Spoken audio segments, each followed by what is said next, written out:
Hey guys, welcome to Kaishin Capital. This side Janmejay. I hope you are doing well.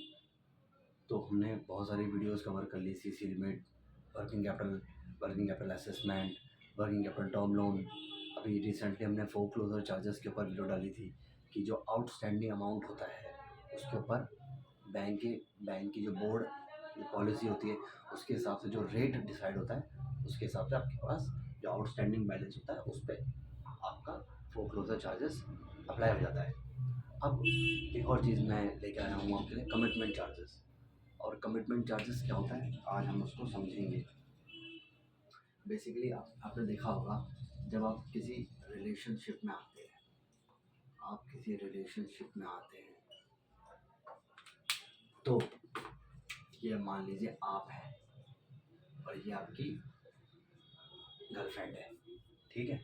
तो अब जब आप relationship में आ गए, आपका एक संबंध बन गया है किसी से, तो आपका जो जो समय है, टाइम, मनी, करियर, तो कई चीज़ जो होती हैं वो देखी जाती हैं. कमिटमेंट करना पड़ता है एक दूसरे से. हम किसी के साथ अगर दोस्ती करते हैं तो हमारी क्या कमिटमेंट होती है कि भाई मैं तेरा जीवन भर साथ निभाऊंगा, जहाँ तेरे को दुख आएगा मैं तेरा साथ हूँ, जहाँ तेरा सुख आएगा मैं तेरा साथ हूँ. उसी तरह जब एक बॉरोवर होता है जब एक बॉरोवर होता है वो एक बैंक के साथ रिलेशन मेंटेन करता है. कैसे रिलेशनशिप कब मेंटेन होता है? या तो बॉरोवर लोन ले लेगा या बॉरोवर कोई डिपॉजिट कर देगा. डिपॉजिट यानी fix deposit, recurring deposit, RD वगैरह, या कोई बैंक के साथ सेविंग अकाउंट या करंट अकाउंट खोल लिया, मतलब किसी भी तरह से बैंक के साथ आप जुड़ गए. ठीक है. लेकिन आज जो कमिटमेंट चार्जेस है वो है केवल लोन को लेके. इन सब पे कमिटमेंट चार्जेस नहीं लगता है. बात खत्म. तो अब बोरोवर के साथ जो रिलेशनशिप है बैंक के साथ जो बोरोवर की रिलेशनशिप है, जैसे इन दोनों की है, ये दोनों गर्लफ्रेंड बॉयफ्रेंड साथ में आए. इन दोनों ने क्या बोला, हम दोनों की एक दूसरे के साथ कमिटमेंट क्या रहेगी कि हम एक दूसरे को समय देंगे. दिन में 24 घंटे हैं तो एक दूसरे को आधे घंटे का समय देंगे, थोड़ा बहुत अच्छी बातें करेंगे, अपने एक दूसरे के करियर में हिंड्रेंस नहीं बनेंगे, एक दूसरे करियर को रोकेंगे नहीं, एक दूसरे को हेल्प करेंगे कि तू अगर साइंस फील्ड से, मैं कॉमर्स फील्ड से हूँ, तो मैं अपने करियर में आगे बढ़ूँ, तो अपने करियर में आगे बढ़े, दोनों एक साथ बढ़ते जाएँ. और पैसा, मैं भी पैसा कमाऊँ, तू भी पैसा कमाएँ, साथ में मिलकर एक अच्छा घर लें, एक गाड़ी लें, है ना, एक अच्छा सा एक लग्जरी लाइफ हम जी सकें. तो इन दोनों ने आपस में कमिटमेंट की है. उसी तरह बोरो और बैंक की भी एक आपस में कमिटमेंट होती है, दैट इज रिलेशनशिप होगा, एक कमिटमेंट होती है. अब कमिटमेंट चार्जेस कैसे एक हमारे हमारे सिनेरियो में आता है, आप देखिए. मान लीजिए बेसिकली जो बड़े बड़े लोन्स होते हैं that is called project loan. Project loan होते हैं. और प्रोजेक्ट लोन में जो होता है, मान लीजिए एक बड़ी कंपनी है, बड़ा एक रियल एस्टेट का बॉरोवर है. उसके फाइनेंस टीम में उसकी फाइनेंस उसकी फाइनेंस टीम ने एक प्रोजेक्ट का एक प्रोजेक्ट का प्रोजेक्शन किया कि भाई हम एक बिल्डिंग बनाएंगे या फिर एक हम अपार्टमेंट्स बनाएंगे. अपार्टमेंट्स प्रोजेक्ट लोन में देखने को मिलता है बेसिकली, और भी मैं बताऊंगा आगे. प्रोजेक्ट लोन में एक फाइनेंस टीम होती है. मान लीजिए बॉरोवर एक रियल एस्टेट का बहुत बड़ा बादशाह है, उसकी जो फाइनेंस टीम है, उसकी फाइनेंस टीम ने पूरा जब प्रोजेक्शन किया आगे के हमारे कैश फ्लो कितने हैं, हमारे कैश फ्लो आगे कितने आएंगे, उसके बेसिस पे हमने हमने सोचा है कि इस साल मैं गुड़गांव में एक फ्लैट डाल दूंगा, एक अपार्टमेंट बनाऊंगा. इस अपार्टमेंट की जो कॉस्ट आई है, मान लो projected cost that is 250 crore की कॉस्ट है, वो हमारी डिसाइड हो गई कि भाई 250 करोड़ का हमको एक कैश फ्लो चाहिए होगा. अभी कैश फ्लो चाहिए हमको. अब हम आगे बढ़ेंगे.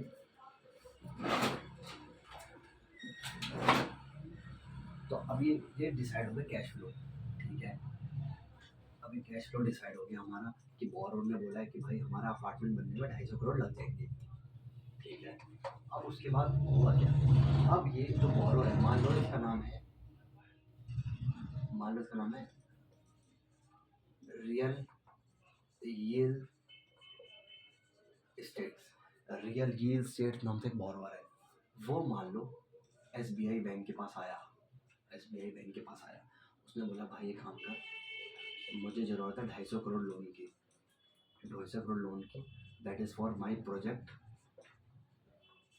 प्रोजेक्ट हमारा प्रोजेक्ट का नाम है अनंतम, प्रोजेक्ट अनंतम, प्रोजेक्ट अनंतम। अनंतम हर हर बोरोर होता है, जैसे मान लो शाहरुख खान है, उसके घर का नाम मन्नत है, उसी तरह जो ये जो बोरोर है, इसके जो प्रोडक्ट का नाम है वो है अनंतम। अनंतम यानी जैसे आपने देखा होगा गौर सिटी है दिल्ली में, हुडा सिटी, हुडा सिटी एक तरह से पूरी कॉलोनी बस जाती है, उस तरह से एक प्रोजेक्ट है अनंतम। अनंतम के ऊपर हमारा जो प्लान है वो है 250 करोड़ में, 250 करोड़ में, 250 करोड़ से 100 फ्लैट बनाना, बन जाएंगे, कोई दिक्कत नहीं। तो ये आया इसके पास, इसके पास मांगा 250 करोड़ का लोन चाहिए भाई हमको, भाई लोन चाहिए, कौन सा प्रोजेक्ट लोन चाहिए, प्रोजेक्ट हमारा क्या है अनंतम, अनंतम में 250 करोड़ का लोन है, जिसमें हम 100 फ्लैट बनाएंगे। फिर बहुत सारी असेसमेंट्स होती है, वो तो हम आगे डिस्कस करेंगे, कैसे कैसे असेसमेंट होती है, कैसे कैसे कैश फ्लो निकलता है। वर्किंग कैपिटल तो मैं आपको सिखा चुका हूँ, but this is not working capital, एक पूरा लोन लिया जा रहा है बैंक से, ठीक है। अब मान लो उसने अपना काम शुरू कर दिया, मतलब आपने एक्सकेवेशन, एक्स के एक्सकेवेशन, एक्सकेवेशन मतलब को पता ही होगा, एक्सकेवेशन रियल एस्टेट में क्या होता है, जब भी कोई प्रोजेक्ट बनता है तो जो ज़मीन होती है आपको पता होगा, पूरा बेस बनता है, पूरा खुदाई होती है, दैट एक्सकेवेशन कॉस्ट की जो हमारी कॉस्ट आई रही थी 5 करोड़। तो 250 करोड़ बैंक ने बोला भाई एक काम कर, सैंक्शन लेटर जो है ऐसे, उसमें 250 करोड़ रुपये बोरोर ने साइन कर दिए, 250 करोड़ रुपये बोरोर ने साइन कर दिए कि भाई बैंक और बोरोर का एक रिलेशनशिप क्रिएट हो गया कि 250 करोड़ मैं तुझे दूंगा, यानी मैं बैंक, एज अ बैंक मैं मान के चल रहा हूँ कि अब ये बोरोर मुझसे 250 करोड़ लूँगा, ये मुझसे 250 करोड़ लेगा, ठीक है। अभी तो उसने 5 करोड़ का बैंक से वो लोन ले लिया है, that is called tranche, tranche, TRANCH, trench, यानी 250 करोड़ के लोन में से हमने एक हिस्सा निकाल दिया, 250 करोड़ के लोन में से एक हिस्सा निकाल दिया, जैसे जैसे हम हिस्से निकालते जाते हैं दैट इज कॉल्ड ट्रेंच, तो ट्रेंच डिसबर्स हो गई है 5 करोड़ की, ठीक है। ऐसे करते करते करते करते करते करते आपके 50 करोड़ खर्च हो गए, 50 करोड़ आपके यूटिलाइज हो गए, 50 करोड़ यूटिलाइज हो गए, ठीक है भाई। तो लोन आपने बोला था, बैंक को बोला था कि भाई मुझे 250 करोड़ का लोन चाहिए, जिसमें से आपके 5 करोड़ तुरंत लग गए थे खुदाई में, धीरे धीरे करके आपने एक एक बिल्डिंग बनाई, एक एक फ्लैट बनाया, हल्के हल्के करके, तो आपके 50 करोड़ यूटिलाइज हो चुके हैं। आपने धीरे धीरे करके 5 करोड़, 10 करोड़, कभी 1 करोड़, कभी 2 करोड़, इस तरह से आपने 50 करोड़ की जो लिमिट है वो यूटिलाइज कर ली। अब जो 250 करोड़ है उसमें से 50 करोड़ आपने यूटिलाइज कर लिया, बचा कितना, 200 करोड़, 200 करोड़ के बच गए। अब ये आपको समझ में नहीं आ रहा, अब आपका क्या हुआ, मान लो जैसे दिल्ली में बहुत पोल्यूशन हो रहा है, तो दिल्ली में पोल्यूशन की वजह से सारे जो एक GARP है वो लग जाता है, एक एक रूल्स लग जाते हैं दिल्ली में कि कोई गाड़ी, धुआं वाली गाड़ी में अंदर नहीं आएगी, सारे कंस्ट्रक्शन जो है वर्क है वो बंद हो जाएंगे। तो GARP लग गया, मान लो GARP लग गया, GARP एक रूल होता है, GARP 2.0 लग गया। अब इसके तहत क्या है, सारे जो रियल एस्टेट के काम हैं, रियल एस्टेट के जो काम हैं, रियल एस्टेट बंद, कि भाई कोई कोई कंस्ट्रक्शन करेगा नहीं, सब बंद। तो मान लो जो 200 करोड़ आपको लेने थे वो हम नहीं ले पाए, तो अब क्या होगा, अब यहीं से कमिटमेंट चार्जेस का जन्म होता है, ठीक है। अब कमिटमेंट चार्जेस का जन्म कैसे होता है मैं आपको बताता हूँ, ये तो आपको समझ में आ गया ना। अब देखिए 250 करोड़ के लोन में से आपने 50 करोड़ का लोन यूटिलाइज कर लिया, टोटल लोन, ये है टोटल लोन, ये है आपकी utilised amount, utilised amount, utilised AMT, ठीक है, यूटिलाइज अमाउंट। अब आपका जो बचा वो कितना बचा, 200 करोड़, 200 करोड़ जो आपकी लिमिट है वो आए, वो बोले जाएगी अनयूटिलाइज्ड, अनयूटिलाइज अमाउंट। 200 करोड़ का आपने लोन लिया था, 50 करोड़ आपने यूटिलाइज कर लिए, और 200 करोड़ का जो लोन है वो आपका अनयूटिलाइज है, 250 माइनस 50, 200 करोड़, 200 करोड़ का अनयूटिलाइज अमाउंट है। अभी देखिए, अब मान लीजिए जो रूल था कि कोई गाड़ी अंदर नहीं आएगी, कोई कंस्ट्रक्शन बिजनेस अभी चलेगा नहीं 2 महीने तक, तो 2 महीने तक आपका बिजनेस ठप रहा, तो भाई बैंक को तो इनकम आनी थी। जितना जितना लोन, मान लो हमने 5 करोड़ लोन लिया, तो बैंक तो इसमें 9% का चार्ज करता, 9% पर एनम, जब तक आप इसकी रीपेमेंट करते। अब बैंक आपको ये सोच के चला था कि भाई मैं तो 200 करोड़ इसको दे दूंगा। असल में बैंक करता क्या है, ध्यान दीजिए, मान लो ये बैंक की बैलेंस शीट है, ये लाइबिलिटी है, ये एसेट है। बैंक ने जैसे ही आपको 250 करोड़ का आपका एग्री हुआ कि भाई सैंक्शन लेटर पर 250 करोड़ साइन हो गए, तो बैंक मान के चलता है कि 250 करोड़ के की हमारी इन्वेस्टमेंट बुक हो गई है। यानी मैंने एज अ बैंक, मैंने बोरोर को 250 करोड़ के लिए एग्री कर दिया, बोरोर भी एग्री कर चुका है, सैंक्शन लेटर पर साइन हो चुका है, तो मैं एक हिसाब से मान के चलूँगा मेरी वो इन्वेस्टमेंट हो गई है। अब 50 करोड़ तो यूटिलाइज हो चुके हैं, यानी 50 करोड़ का तो हमारा एसेट क्रिएट हो ही गया है। ये हमारा एसेट है, asset that is called potential loan asset. Potential loan asset, potential loan asset क्या होता है, इसको भी समझिए। पोटेंशियल लोन एसेट का मतलब होता है बैंक ने जो पैसा दे दिया, बोरोर ने वो ले लिया पैसा, अब उस पर इनकम आनी शुरू हो गई है, यानी एसेट हो गया बैंक का। आप बैंक के पास कोई पैसा जमा करते हो, वो बैंक का लाइबिलिटी है, क्योंकि बैंक वो आपको देगा, और आपने जो बैंक ने जो आपको पैसा दिया है, जिसपे वो बैंक आपसे इंटरेस्ट खाएगा, वो बैंक के लिए एसेट है। तो 50 करोड़ तो बैंक आपको दे चुका है, तो that is potential loan asset, potential loan asset. अब जो 200 करोड़ का अनयूटिलाइज अमाउंट था, आपको पता होगा, बैंक सोच के चला था, जैसे मैंने आपको फोरक्लोजर चार्जेस में बताया था, कि बैंक ने सोचा यार एक तो हमारी इनकम आएगी, ये तो पहले अकाउंट अपना बंद करवा रहा है, तो उस चक्कर में क्या होता है, बैंक का नुकसान होता है, फ्यूचर इनकम का नुकसान होता है। उसी तरह ये भी लॉजिक इसी में यही है। 200 करोड़ जो बैंक सोच के चला था कि मेरी एसेट है, इसमें मैं इंटरेस्ट इनकम खाऊंगा, that is interest interest potential. मेरा जो पोटेंशियल इंटरेस्ट था, मेरा जो पोटेंशियल इंटरेस्ट इनकम थी, कि मैं इसमें कमा सकता था, लेकिन हमें 200 करोड़ तो यूटिलाइज करें ही नहीं, अपने बैंक से मांगी नहीं, तो बैंक के ROI जो है 9% पर एनम, वो पे चार्ज ही नहीं कर पाएगा, लीगली चार्ज नहीं कर पाएगा, क्योंकि बोरो कल को केस ठोक देगा कि मैंने तो पैसे लिए नहीं, तो ले कैसे रहे। तो उससे क्या होता है, जितने समय तक ये जो पार्ट है, अब मान लीजिए हर बैंक की अपनी पॉलिसी होती है। देखिए, अभी तो ये मैंने आपको बताया था कि 2 महीने तक का, 2 महीने का, 2 मंथ्स का, 2 मंथ्स का स्टेगनेंट आ गया, स्टेगनेंसी आ गई है, 2 मंथ्स की, 2 मंथ का स्टेगनेंसी आ गई, 2 मंथ्स की स्टेगनेंसी आ गई, बिजनेस रुक गया है, तो अब 200 करोड़ वो लोन ले नहीं पाएगा बैंक से, तो बैंक कहा ठीक है, 2 महीने मतलब 2 महीने का, ये 2 महीने की बात है, दैट इज ओके। बट मान लो 1 साल तक इसका बिजनेस रुक गया, तो हो सकता है कोई रूल छोड़ के जो ओनर था, बॉरोर था, जो रियल इस्टेट, उसका जो मालिक था, CEO था, उसकी डेथ हो गई, तो वर्कर सब छोड़ के चले गए, कि मालिक साहब दुख में आ गए कि भाई मालिक साहब की डेथ हो गई, अब हम काम नहीं करेंगे, या किसी वर्कर की मौत हो गई, मान लो काम करते समय कोई वर्कर मर गया, तो काम ठप पड़ गया, तो 1 साल तक ये काम है जो वो ठप पड़ गया, तो अब बैंक क्या करेगा, बैंक बोलेगा भाई हमारे पास इतना टाइम नहीं है, तो 200 करोड़ का जो तेरा अनयूटिलाइज अमाउंट है, इस पर सीधा सीधा हम 2% पर एनम का, 2% पर एनम का हम सीधा सीधा कमिटमेंट चार्जेस तेरे पे लगा रहे हैं, तो 2 दूनी 4, 4 करोड़ आपको देने पड़ेंगे, बात खत्म। 4 करोड़ का हमको ला के दे, 2% पर एनम है, पर एनम यानी पूरे साल का 2%, तो आप मंथ के हिसाब से आप निकाल सकते हो कि 8 महीने तक ठप रहा, 10 महीने ठप रहा, तो 10 महीने तक ठप रहा, बैंक उस बैंक उस 10 महीने पैसा कमा सकता था, लेकिन बोरोवर ने वो मनी यूटिलाइज नहीं करी, तो उस चक्कर में बैंक ने बोला भाई एक काम कर, हमारे पास इतना टाइम नहीं है, तो हमें कमिटमेंट चार्जेस जो तूने सैंक्शन लेटर पर साइन किए, मैंने आपको बताया था बैंक हमेशा सैंक्शन लेटर के पीछे ही घपला करता है, लास्ट पेजेस पे घपला होता है।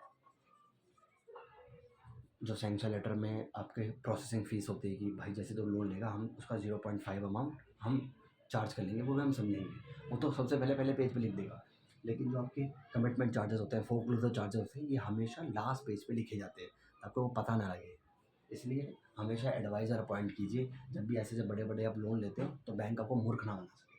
तो बैंक ने आपको 2% के हिसाब से 4 करोड़ ले दिए, तो आपको 4 करोड़ देने ही पड़ेंगे अब बैंक को, आपके पास कोई ऑप्शन नहीं है। तो यही था बस कमिटमेंट चार्जेस, आपको आई होप आपको समझ में आया हो। आप थोड़ा बहुत हम आपको समझाते हैं कि कमिटमेंट चार्जेस को हम ऑडिट में कैसे पकड़ते हैं। जब हम बड़े बड़े रियल एस्टेट के केसेस का ऑडिट करते हैं, तो कैसे होता है, मान लो बोरोवर की इंटेंशन जो थी, बोरोवर की जो इंटेंशन थी वो ठीक नहीं थी। बोरोवर की इंटेंशन फ्रॉड थी, यानी उसके पास पैसा था, उसने बैंक तब भी लोन लिया। 200 करोड़ 200 करोड़ बोरोवर के पास थे। अब वो क्या करा, 200 करोड़ बोरोवर के पास थे, उसको 85 करोड़ बैंक से लेने थे, लेकिन वो 250 करोड़ लेने पहुंच गया।